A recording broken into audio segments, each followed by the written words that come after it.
इस रिंग में हमें ज्योमेट्रिकल सेंटर पे मैग्नेटिक फील्ड फाइंड करना है और रिंग जो है वो यूनिफॉर्म वायर से बना हुआ है, तो मैग्नेटिक फील्ड फाइंड करना है। यूनिफॉर्म वायर का मतलब है resistance per unit length same type का मटेरियल है, सेम टाइप का वायर है, जितना इसका जो डायमेंशन है, प्रॉपर्टीज हैं, सेम है। तो ऐसा बोल सकते हैं कि resistance per unit length same, resistance per unit length is same. Identical type के वायर से बना हुआ है, ऐसा नहीं कि इधर जो है किसी दूसरे मटेरियल का है, इधर वाला किसी दूसरे मटेरियल का है, आइडेंटिकल है।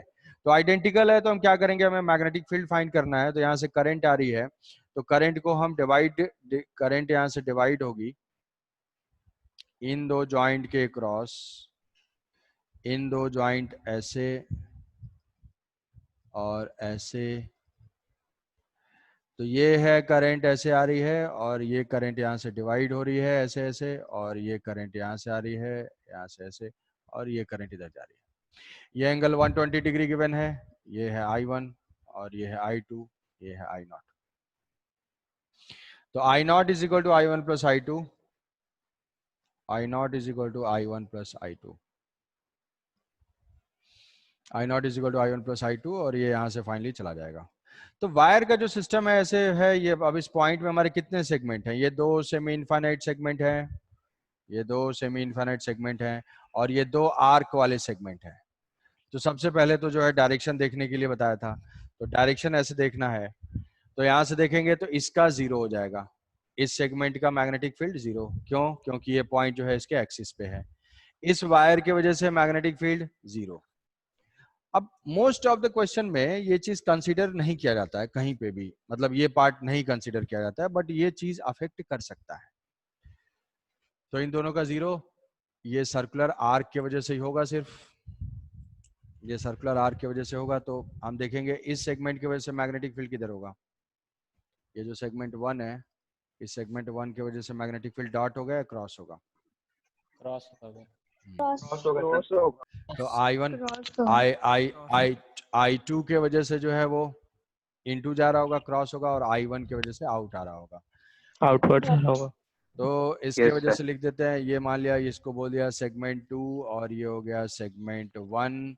सेगमेंट 2 का magnetic field B2 is equal to mu naught I2 divided by 4 pi R, 4 pi R, radius इसकी R है, और एंगल लिखते थे थीटा नॉट। तो ये क्या हो जाएगा, ये टोटल 120 डिग्री है, बट हमें रेडियन में पुट करना है, डिग्री नहीं पुट करना है। तो ये क्या हो जाएगा 2 पाई बाई 3। तो ये क्या हो जाएगा 4 पाई बाई 3। तो ये 4 पाई बाई 3 यहाँ पे पुट कर देंगे, 4 पाई बाई 3। अब और इसकी डायरेक्शन हो जाएगी क्रॉस, जो B1 होगा, B1 is equal to mu naught I1 divided by 4 pi R into 2 pi by 3। इसकी डायरेक्शन हो जाएगी डॉट। नेट मैग्नेटिक फील्ड इनका, तो नेट मैग्नेटिक फील्ड ऐसा लिख सकते हैं। अब करंट जो है वो करंट किस रेशियो में डिवाइड होगी वो यहां से फाइंड कर सकते हैं कि I0 is equal to I1 plus I2, और यहाँ पे वोल्टेज सेम है। हम ऐसे मान सकते हैं कि ये जो टर्मिनल है, ये जो टर्मिनल V पोटेंशियल A और B है, तो एक ऐसे कनेक्टेड है ये आर्क, और दूसरा ये 120 वाला आर्क है, तो ये दोनों पैरेलल में कनेक्टेड है। पैरेलल में कनेक्टेड है तो हम ऐसा लिख सकते हैं कि पोटेंशियल सेम है, मतलब I1 resistance of section 1 R1 is equal to I2 R2। अब रेजिस्टेंस का फॉर्मूला याद करोगे तो रो एल बाई ए। हाँ sir. Row L by A, L क्या, लेंथ, वायर की लेंथ। तो क्या इस आर्क की लेंथ फाइंड कर सकते हैं? हाँ, आर इंटू हाँ थीटा हो सर, जाए, R इंटू थीटा। I1 और रेजिस्टेंस हो जाएगा रो, एल हो जाएगा आर बाई ए। ये रेजिस्टेंस है R1, ये रेडियस है, तो rho length R into theta. तो थीटा I1 का कितना है, theta is equal to 2 pi by 3। 2 pi by 3। I1 rho L by A is equal to I2 rho same है, रेडियस सेम है, एरिया सेम है, uniform wire है। देखो अगर यही यूनिफॉर्म नहीं होगा, एक का क्रॉस सेक्शन कम होगा, एक का क्रॉस सेक्शन ज्यादा होगा, तो ये इक्वल नहीं होगा, अलग अलग आ जाएगा रेशियो। तो ये I2 है और यहाँ पे R2 हो जाएगा 4 पाई बाई 3। तो यहाँ से जो कॉमन क्वांटिटीज हैं उनको कैंसिल कर देते हैं, कॉमन क्वांटिटीज कैंसिल हो गई, रो आर ए, और यहाँ से चाहो तो 3 भी कैंसिल कर दो, तो I1 2 पाई, पाई भी कैंसिल कर दो, पाई और 2, यहाँ से 2 भी मान लेते हैं, ये 2 भी होगा, I1 is equal to I1 is equal 2 to I2, I1 is equal to 2I2, I1 is equal to 2I2। तो किस में करंट ज्यादा है, I1 में या I2 में? I1 में करंट ज्यादा है, I1 में, I1 में I1 में। Small resistance large current, small resistance होगा तो लार्ज करंट होगा, तो छोटे वाले लूप में ज्यादा करंट फ्लो होगी। तो अब यहाँ से देखो, यहाँ से जो नेट मैग्नेटिक फील्ड हम लिखेंगे, नेट मैग्नेटिक फील्ड किसी भी डायरेक्शन को प्लस ले लेते हैं, तो म्यू नॉट सर लेकिन 0 हो जाएगा। हाँ, तो ये जो है 2 कॉमन हो जाएगा, 2I2, पाई से पाई मान लो कैंसिल कर देते हैं यहाँ पे, और ये हो गया कैंसिल आउट हो गया, ये पाई से पाई कैंसिल आउट हुआ, यहाँ से चलो 2 हो गया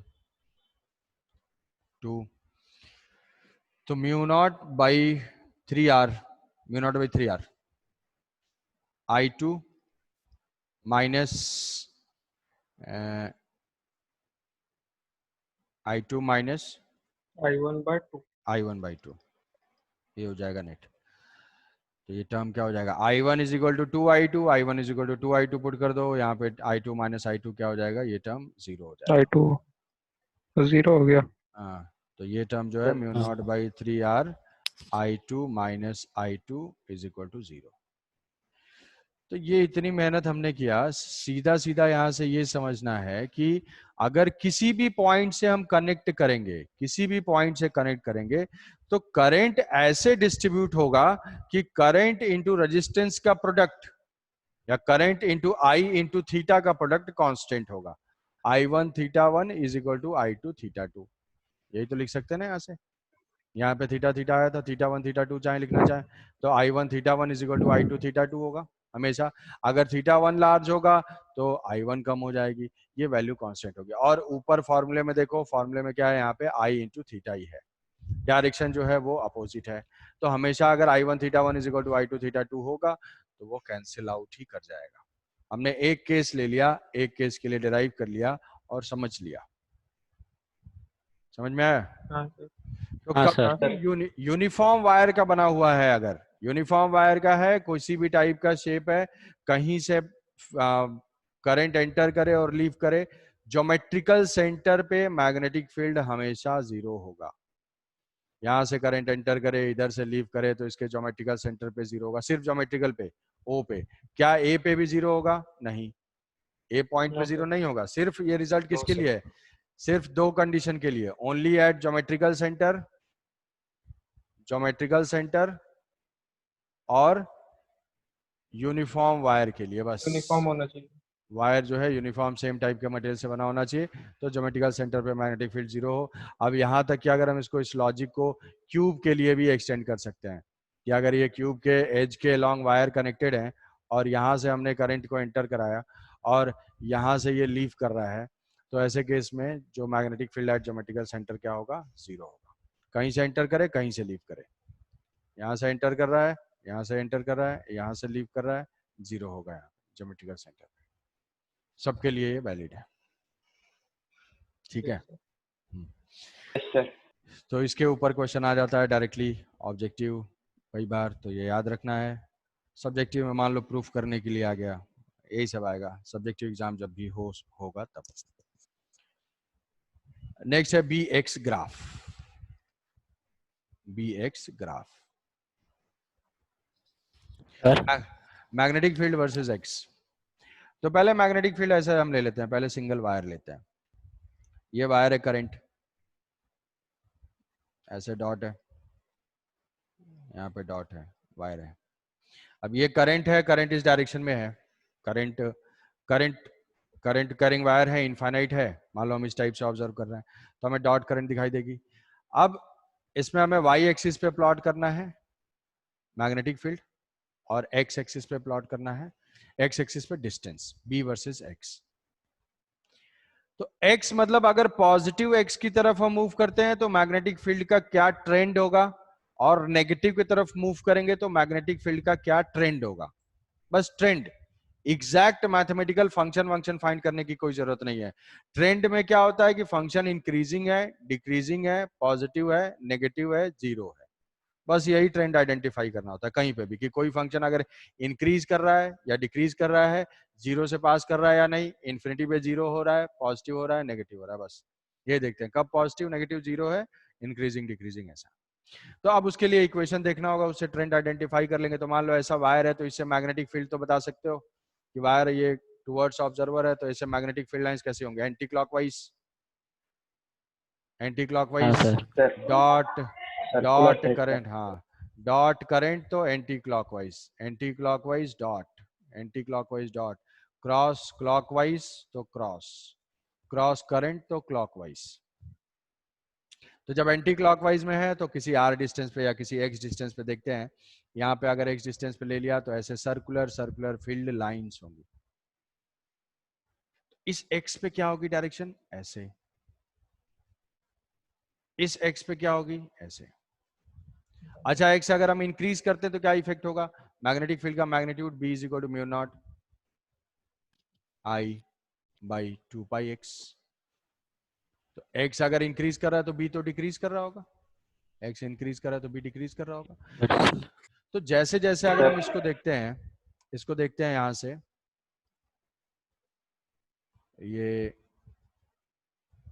ये हो गया, फिर धीरे धीरे क्या होगा, ये डिक्रीज कर रहा है ऐसे, ये डिक्रीज कर रहा है, तो डायरेक्शन पॉजिटिव की तरफ है, इसलिए मैग्नेटिक फील्ड क्या हो जाएगा, पॉजिटिव हो जाएगा, और धीरे धीरे इनफाइनाइट पे ये जीरो हो जाएगा। तो इसीलिए पॉजिटिव से ऐसे होता हुआ ऐसे ये मैग्नेटिक फील्ड इधर जीरो हो जाएगा। इस डायरेक्शन में देखेंगे ये नेगेटिव डायरेक्शन में है, फिर धीरे धीरे ये वायर से दूर जाएंगे तो नेगेटिव में डिक्रीज करता जाएगा, वायर के क्लोज पहुंचेंगे तो इनफाइनाइट होगा, तो ऐसा टाइप का ट्रेंड हो जाएगा ये, ठीक है। तो डॉट के वजह से अगर थोड़ा अच्छा सा ग्राफ बनाना है तो डॉट करंट से हम डिस्टेंस अगर मेजर करते हैं तो वो डॉट करंट से डिस्टेंस के लिए उस डॉट करंट को हम यहाँ पे रिप्रेजेंट कर देते हैं ऐसे और ऐसे, फर्स्ट क्वाड्रेंट में और थर्ड क्वाड्रेंट में,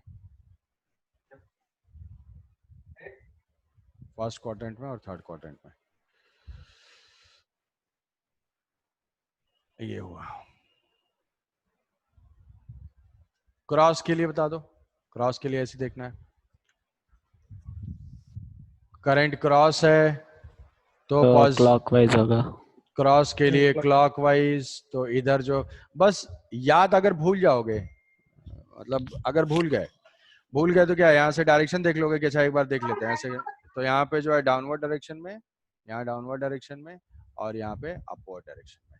तो अब यहाँ से समझ में आ गया कि इधर तो नेगेटिव है और वायर के क्लोज में इनफाइनाइट होगा, वायर से फार अवे पॉइंट पे जीरो होगा, तो ऐसा हो जाएगा ये, इस टाइप का। Yes sir. ऐसा ग्राफ हो जाएगा आइसोलेटेड। ये बात समझ में आई, ये बस फॉर्मूला देखना है, फॉर्मूले से जो है ड्रॉ कर लेना है। तो B is equal to mu naught I by 2πx। तो यहाँ पे जो magnetic field is directly proportional to 1/x, x के ऊपर डिपेंडेंट है, ये क्या है, ये मैग्नेटिक फील्ड है, इधर क्या है, यहाँ x एक्सिस है। x एक्सिस मतलब क्या है, सिर्फ एक ही लाइन के लॉन्ग जा रहे हैं, ऐसे ऐसे ऐसे ऐसे ऐसे ऐसे, r नहीं है, ये r नहीं है, r होता है रेडियल डिस्टेंस। तो अगर टेक्निकली हम देखेंगे तो रेडियल डिस्टेंस कभी जीरो होगी, किसी सर्किल का नेगेटिव रेडियस का मतलब क्या है, सर्किल का नेगेटिव रेडियस नहीं होगा, या तो रेडियस सर्कल है, इमेजिनरी सर्किल है, अबे ये क्या बात कर रहा हूँ ऐसा नहीं नहीं, नेगेटिव रेडियस नहीं होगा, या तो रेडियस रेडियल, नहीं रेडियल जीरो होगा, रेडियल डिस्टेंस या तो जीरो होगी या पॉजिटिव होगी, नेगेटिव कभी नहीं होगा। तो जो r होती है वो रेडियल डिस्टेंस होती है, लेकिन हम एक्सिस के लॉन्ग जा रहे हैं, तो कोऑर्डिनेट एक्सिस कार्टेशियन, तो ये x पॉजिटिव हो जा सकता है और ये जो है नेगेटिव x है, अलग अलग कार्टेशियन कोऑर्डिनेट, x जो है वो प्लस माइनस हो सकता है, एक ही लाइन के लॉन्ग हम मूव कर रहे हैं। तो मान लो कंबाइंड हो जाए तो दो टाइप के ड्रॉ कर लेते हैं, cross cross dot dot, cross cross dot dot, यहाँ पे क्रॉस क्रॉस ले लेते हैं, क्रॉस डॉट ले लेते हैं कि दो वायर हैं और ये क्रॉस और डॉट है ऐसे, ठीक है। ये हमें कैसे दिख रहा है, ये दोनों जो है ऑब्जर्वर की तरफ ऐसे, ये दोनों वायर जो है ऐसे आ रहा है, एक जो ऐसे आ रहा है, दूसरे में करंट ऐसे जा रही है। अगर मान लो साइड से देखता है कोई, ऐसे देखेगा, यहाँ से अगर नज़ारा लेने की कोशिश करेगा तो उसको ऐसे दिखाई देगा, ये वायर, इसको क्या दिखेगा, करंट नीचे आते हुए, तो ये करंट नीचे आता हुआ दिखेगा। यहाँ पे करंट ऊपर जाता हुआ, ये करंट ऊपर जा रहा ये ऑब्जर्वर ऐसे देख रहा है, ये है डिस्टेंस डी, ये डिस्टेंस डी है। तो अब ये जैसे चार्ज में था कि अगर 2 पॉइंट चार्ज रखते थे तो वो एक लाइन को 3 पार्ट में डिवाइड कर दे रहा था, और किसी रीजन में फील्ड सपोर्ट कर रहे थे, किसी में अपोज कर रहे हैं। तो अल्टीमेटली हमें देखना है कहीं पे मैग्नेटिक फील्ड जीरो होना पॉसिबल है या नहीं है, किधर क्या डोमिनेट करेगा क्या नहीं करेगा। तो उसके लिए क्या करना है, वही वाला ड्रॉ कर लो, ऐसे ड्रॉ कर लो कि जैसे डॉट है, डॉट की वजह से हम देखेंगे anti clockwise, dot anti clockwise,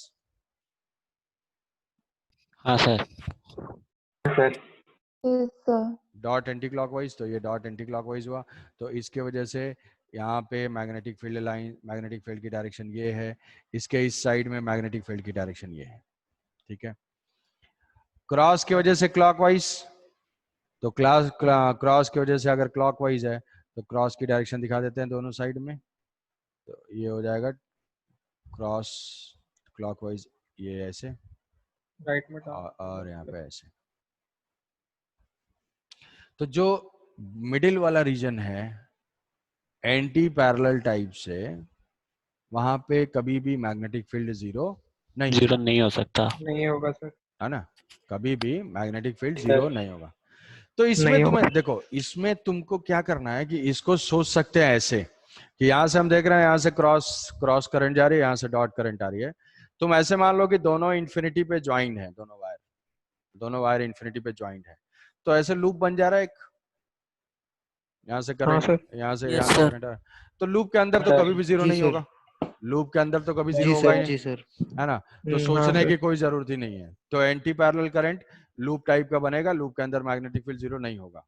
तो ये तो चलो हो गया, यहाँ पे मैग्नेटिक फील्ड जीरो नहीं होगा। अब दूसरा है कि जिसके आसपास में होंगे उसका नेचर डोमिनेट करेगा। इसका मतलब क्या हुआ, दोनों के वजह से तो नेगेटिव है, तो इसके लिए था यहाँ पे सेकंड वाले में इधर नेगेटिव हो जाएगा। हाँ स्पंदन बताओ। गलती सॉरी से, सर, हाँ। गलती से हो गया सर। हाँ ठीक है, गलती से हाथ उठा रहे हो तुम लोग।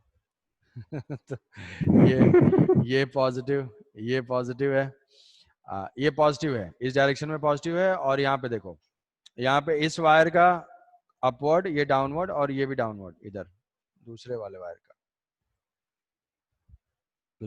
का। तो बट इधर क्या चलेगा, इधर चलेगा इसका, ये इसका एरिया है, इस वायर का क्रॉस का एरिया है, इधर ये कुछ नहीं कर पाएगा, इधर आते आते ये वीक हो जाएगा। तो इधर डोमिनेट करेगा क्रॉस का, इधर डोमिनेट करेगा डॉट क्रॉस, अच्छा हाँ सर। तो इधर रहेगा पॉजिटिव, वायर के क्लोज में आएगा तो हो जाएगा इनफाइनाइट, और वायर से दूर जाएगा तो हो जाएगा जीरो। यहाँ पे ये हो जाएगा इनफाइनाइट और ये हो जाएगा जीरो। ये है तो यहाँ पे ये है, वही है ना।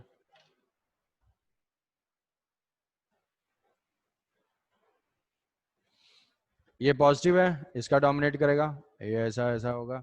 यहाँ पे नेगेटिव है, नेगेटिव में है और इनफाइनाइट में है, तो माइनस इन्फिनिटी पे जाओगे, ऐसे ऐसे आते आते फाइनली जो है ऐसे टाइप का कहीं पे होगा कि इसके क्लोज में है तो इसका नेचर, इसके क्लोज में है तो इसका नेचर, और यहां से यहां ट्रांजिशन होगा। तो जो बताया था कि दोनों टाइप के ग्राफ को हमेशा हम क्लब कर देते हैं, एक साथ क्लब कर देते हैं। तो अगर क्लब करेंगे तो देखो 1 3 ज्वाइन होके 1 3 यहाँ पे ज्वाइन होगा, जो ड्रॉ किया इनके लिए, ऊपर देखो ये ड्रॉ किया है इनको, इन्हीं को ज्वाइन कर दो, दोनों को उठा के एक साथ चिपका दो, यही वाला ग्राफ बन जाएगा। दोनों को एक साथ उठा के डॉट और क्रॉस को हाँ सर। एक Yes, साथ, sir. वही। तो यही वाला ग्राफ बन जाएगा। Yes sir. तो इफेक्टिवली जो है दोनों को इंडिविजुअली जो है ज्वाइन कर देना है, बस हो जाएगा तैयार। अब कोई भी ले लेते हैं, क्रॉस ले लेते हैं, पैरेलल करंट्स ले लेते हैं। पैरेलल करंट के लिए ग्राफ बताओ किस टाइप का होगा, थोड़ा सोच लो। पैरेलल करंट डायरेक्शन देख लो, जीरो होगा बीच में, जीरो एक होने का point पे। चांस, बीच में जीरो हो जाएगा। अब बीच एंटी में zero एंटी पैरेलल में तो जीरो मिल नहीं रहा है, तो यहाँ पे पैरेलल में जीरो मिलेगा हमें, वो देख लेंगे डायरेक्शन से। सर हाँ, तो डॉट डॉट और डॉट,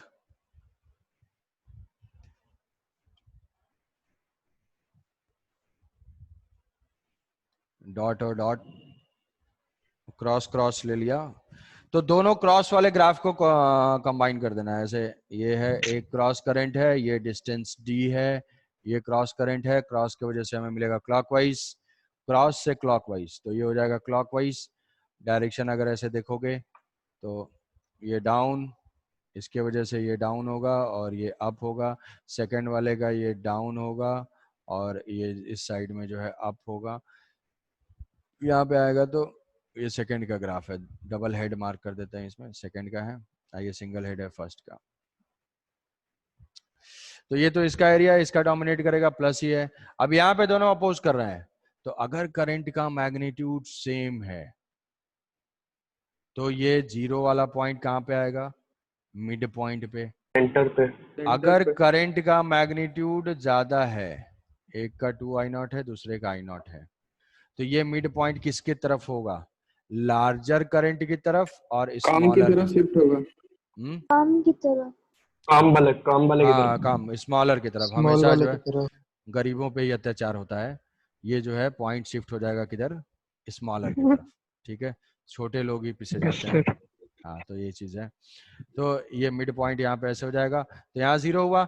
अब ये क्लॉकवाइज है तो इधर जो है नेगेटिव है, और यहाँ पे क्या है, यहाँ पे भी ये नेगेटिव है, तो नेगेटिव है तो इसका क्रॉस का तो जो हमारा ग्राफ होता है, ये 1 2 ये था, तो ये नेगेटिव में रहेगा। वायर के पास में आएंगे इन्फिनिटी चला जाएगा, इन्फिनिटी जाएंगे जीरो हो जाएगा। इधर आएंगे तो इसका नेचर डोमिनेट करेगा, इसका बिहेवियर ऐसा रहेगा, इसके आसपास, इसके आसपास ऐसा हाँ, रहेगा, फिर वो और ऊपर हो जाएगा। Yes sir. यहाँ से जीरो से ऐसे ट्रांजिशन। तो जो थोड़ा सा टैन थीटा वाला ग्राफ जानता होगा, हाँ सर। तो वो सा एक हाँ मिड सर। पॉइंट में, हाँ सर भाई। तो ये सिमिलर ऐसा, ट्रेंड। हाँ, ऐसा जो है मिल जाएगा। या दो क्रॉस के ग्राफ को जोड़ दोगे, क्रॉस का ग्राफ ऐसा आता था, ये ऐसा ऐसा, और दूसरे क्रॉस का ग्राफ भी जो है ऐसा ऐसा, दोनों को एक पास लाके जोड़ दो, यहाँ से यहाँ स्मूथली फ्री हैंड से ज्वाइन कर दो। बस ये पॉइंट जो है, ये पॉइंट जो लार्जर करंट की तरफ, स्मॉलर करंट की तरफ होगा। अगर आइडियल है, सेम करंट है तो सेम करंट है मिड पॉइंट पे, अगर अनइक्वल करंट है this point will be towards smaller magnitude, smaller. छोटे की तरफ। तो ये है भाई BX ग्राफ। अब इसके ऊपर क्वेश्चन आया हुआ है, हाँ बोलो। थोड़ा फिर से बोले, वो वाला जॉइंट कैसे हो गया सर? जॉइंट देखो, इसके क्लोज में इसका नेचर, इस वायर के क्लोज में इसका नेचर, उधर वाले से कोई मतलब नहीं, या इनफाइनाइट हो जाएगा। इनफाइनाइट में थोड़ा बहुत ऐड कर दोगे कोई फर्क नहीं पड़ेगा, तो इसका डोमिनेशन होगा, इसके क्लोज में इसका डोमिनेशन होगा। हम जैसे जैसे एक्सचेंज करेंगे पैटर्न चेंज होगा यहाँ से यहाँ तक, तो स्मूथली इसको ज्वाइन कर देंगे इसके ट्रेंड लेकिन से। सर, लेकिन सर जीरो तो अगर दोनों में से कोई भी नहीं होगा ना, जीरो, क्योंकि सर जीरो तो नहीं होगा ना, लेकिन सर वो थोड़ा सा ऊपर, मतलब टेंडिंग टू जीरो होगा, जीरो नहीं होगा उसमें, तो सर क्रॉस कैसे जॉइंट? अच्छा ये जीरो नहीं होगा ये बोल रहे हो? हाँ सर, वो सर जॉइंट कैसे होगा? वो तो इसका थोड़ा सा उधर रहेगा, इसका थोड़ा सा ऊपर रहेगा, इसका नीचे थोड़ा, इसका ऊपर थोड़ा, तो सर नहीं नहीं नहीं नहीं, यहाँ पे क्रॉस कैसे करें? एग्जैक्टली कहीं पे कैंसिल तो हो जाएगा ना, मैग्नेटिक कैंसिल तो हाँ। Yes sir. ऑपोजिट डायरेक्शन में है, हाँ सर, हाँ सर, तो हाँ, कैंसिल करेगा तो वहां तो जीरो हो जाएगा, हाँ यस सर, ठीक है, ठीक है। चलो। तो हाँ ऐसा ग्राफ है, ये जो है BX ग्राफ है। तो ये हमारा ग्राफ हो गया, सब कुछ हो गया जो भी। तो अभी तक जो भी था सारा कुछ वो था Biot Savart law. Biot Savart law मतलब मैथमेटिकल फार्मूला जो कि इलेक्ट्रोस्टैटिक्स में था, कुलम्स लॉ। कुलम्स लॉ से हम चार्ज वार्ज फाइंड करके इंटीग्रेट डिफरेंशिएट जो भी करना होता था करते रहते थे, इनफाइनाइट लाइन वाइन सब कुछ। तो यहाँ पे सोलेनॉइड के लिए किया, थिक मेटेलिक प्लेट के लिए, मेटेलिक स्ट्रिप के लिए किया, रिंग के लिए क्या, स्पाइरल के लिए क्या, तो सब में हमने मैथमेटिक्स यूज किया। अब मैथमेटिक्स को अवॉइड करने के लिए जैसे इलेक्ट्रोस्टैटिक्स में हमारे पास एक रास्ता था गॉस लॉ, अगर सिमेट्री मिल जाए एम्पियर्स लॉ। तो वहीं पे मैग्नेटिज्म में यहाँ पे है एम्पियर्स लॉ। शाबाश, तो ये है एम्पियर्स लॉ, एम्पियर्स लॉ। तो एम्पियर्स लॉ यूज होता है to find the magnetic field. वहां पे क्या यूज था? गॉस लॉ का। गॉस लॉ का यूज था इलेक्ट्रिक फील्ड फाइंड करने के लिए। कब? फ्लक्स और सिमेट्रिकल केस में। हाँ, इलेक्ट्रिक फील्ड और फ्लक्स दो यूज था। तो यहाँ पे हमारे पास है, यहाँ पे मैग्नेटिक फील्ड फाइंड करने के लिए यूज करते हैं, और line integral of magnetic field वो क्या होता है वो अभी देखेंगे। तो सीधा सीधा हम समझ सकते हैं कि सिर्फ मैग्नेटिक फील्ड है उसके लिए करते हैं। तो एम्पियर्स लॉ का कहना ये है, एम्पियर्स लॉ से पहले एम्पियर्स लॉ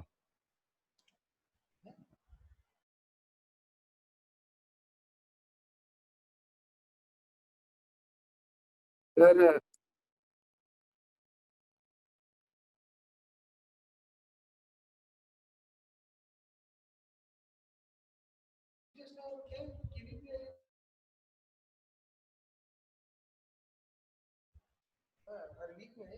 अच्छा, क्लास क्लास के बाद आता हूँ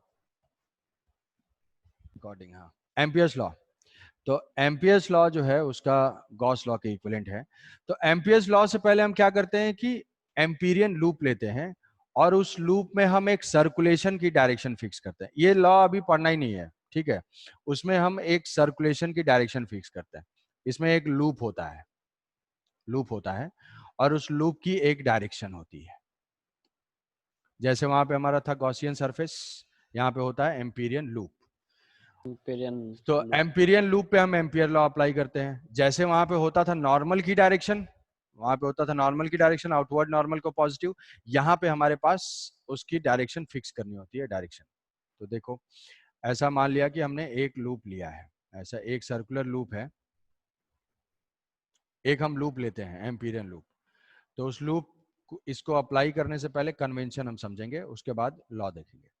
इसमें ये बोर्ड लाइंस जो है आउट ऑफ द प्लेन है, और ये डॉटेड जो है वो बिहाइंड द प्लेन है। तो इसमें सर्कुलेशन का मतलब है कि हम इस डायरेक्शन में अगर मूव करते हैं, ऐसे ऐसे अगर मूव करेंगे तो ये हो जाएगी सर्कुलेशन की डायरेक्शन। कहोगे अरे इसमें क्या खास बात है, ठीक है। तो अब इसमें से अगर कोई करंट पास करेगा तो इस सर्कुलेशन की डायरेक्शन के कंसिस्टेंट, सर्कुलेशन के डायरेक्शन के कंसिस्टेंट एक इलेक्ट्रिक करंट पॉजिटिव लेंगे। मतलब क्या हुआ कि हमने एक लूप लिया, उस लूप में अगर हम इस सेंस में मूव करते हैं, इस सेंस में मूव करते हैं, तो अगर इस लूप से कोई करंट फ्लो होती है जो कि अपवर्ड डायरेक्शन में है, वही फिंगर कर्ल करके, अगर इसमें से कोई करंट करंट इस डायरेक्शन में होगी तो वो पॉजिटिव करंट होगी, और इस डायरेक्शन में अगर करंट होगी तो वो नेगेटिव करंट होगी। बात समझ पा रहे हो कि एक एम्पीरियन लूप लेना है हमें, उस लूप में हमें सर्कुलेशन फिक्स करना है। सर्कुलेशन के हिसाब से एक डायरेक्शन पॉजिटिव होगी, दूसरी डायरेक्शन नेगेटिव होगी। इस डायरेक्शन में करंट होगा तो वो पॉजिटिव करंट होगी, इस डायरेक्शन में करंट होगा तो नेगेटिव होगी। जैसे मान लो कि अगर यही यही सर्कुलेशन, ये लूप हमने ऐसे लिया है, ऐसे लिया है, ये लूप अगर ऐसे लिया, ये डायरेक्शन ऐसे ले लिया, ऐसे ऐसे, ये सर्कुलेशन मतलब हम ऐसे मूव कर रहे हैं। अगर ऐसे मूव करेंगे तो इसके करस्पॉन्डिंग कौन सी डायरेक्शन पॉजिटिव हो जाएगी? राइट हैंड रूल से, वही नीचे वाला, जो मैग्नेटिक फील्ड, मैग्नेटिक नीचे वाली direction, downward positive. Downward downward direction. इस सर्कुलेशन से डाउनवर्ड हमारा पॉजिटिव है और अपवर्ड नेगेटिव है, ठीक है। अपवर्ड नेगेटिव है सर, नेगेटिव। हाँ, अपवर्ड नेगेटिव है। तो ये तो लूप का डायरेक्शन हमने फिक्स कर लिया। अब एम्पियर्स लॉ का कहना यह है कि line integral of magnetic field over a Amperian loop, मतलब कि अगर ऐसे हम करंट लेते हैं, ये करंट कैरिंग वायर है, कई सारे वायर्स हैं, ये I1 है, ये I2 है, ये I3 है और ये I4 है, और ये कोई एक एम्पीरियन लूप है, ऐसे ऐसे डॉटेड लाइन जो है वो पीछे से आ रहा है, ऐसे ऐसे। इस एम्पीरियन लूप में इनका ये कहना है कि line integral of magnetic field B dot dl, line integral of magnetic field over a Amperian loop is equal to mu naught times of current enclosed और करंट थ्रेडिंग दैट लूप, उसको cross करना चाहिए current, उसको current enclosed by that loop. अब ये मतलब ये हुआ कि अगर मान लो हमने ये वायर रखा है तो यहाँ पे कुछ मैग्नेटिक फील्ड होगी, तो मैग्नेटिक फील्ड होगी, अगर हम टॉप से देखते हैं तो टॉप से ऐसा दिखेगा, ऑब्जर्वर ऐसा दिख रहा है, ऑब्जर्वर ऐसा दिखेगा, ऐसा। तो ये ऑब्जर्वर ऐसा दिख रहा है इसको टॉप से। तो ये करंट क्या हो जाएगी, I1 डॉट होगा, I1 I2 डॉट होगा, I3 क्रॉस होगा, और ये क्या होगा, I4 भी डॉट होगा, I4 डॉट होगा, I1 I2 I3 I4। तो इसमें मैग्नेटिक फील्ड यहाँ पे कुछ होगी B।